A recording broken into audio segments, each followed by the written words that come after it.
Hey everyone, in this video I'll be showing you how to easily beat Alessandro Gobbo and Oscar in Code Vein 2. Now, this fight I was using the twin blades, however it's probably a lot easier using rune blades or the bayonet, but I'll be talking about strategies for all different weapons here. Now, Venom is extremely impactful in this fight because they don't have a very high resistance to it, and it's really powerful in this game. It'll chip away their health, so we want to be using Venom Mark on our weapon, and you can also use the Venom long range attack as well, but be mindful that a lot of the range attacks that come from Gobbo himself are going to be hard to deal with if you're doing a ranged build. Now, the thing is, for the first phase, it's actually best to focus on Oscar and let our partner here deal with Gobbo, and whenever you're fighting against him, you can actually dodge towards him, and it's extremely generous with the invincibility frames to avoid him.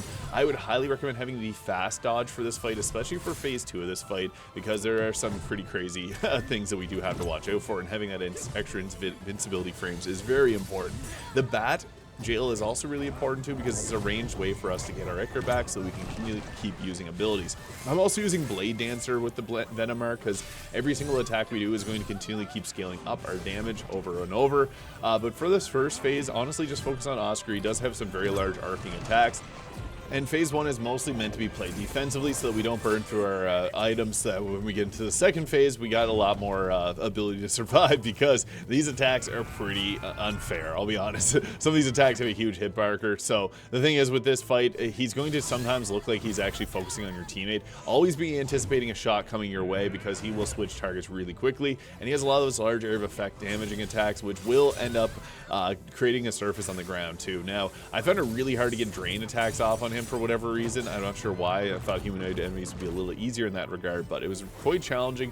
Nonetheless, be able to regain your Ichor whenever he's focusing on your teammate is really important. You can see there, getting blocked into a wall is unfair, so use this large arena to your advantage and stick far away. Now, I unfortunately got hit with his debuff that makes it so you can't heal yourself, and then I end up going down.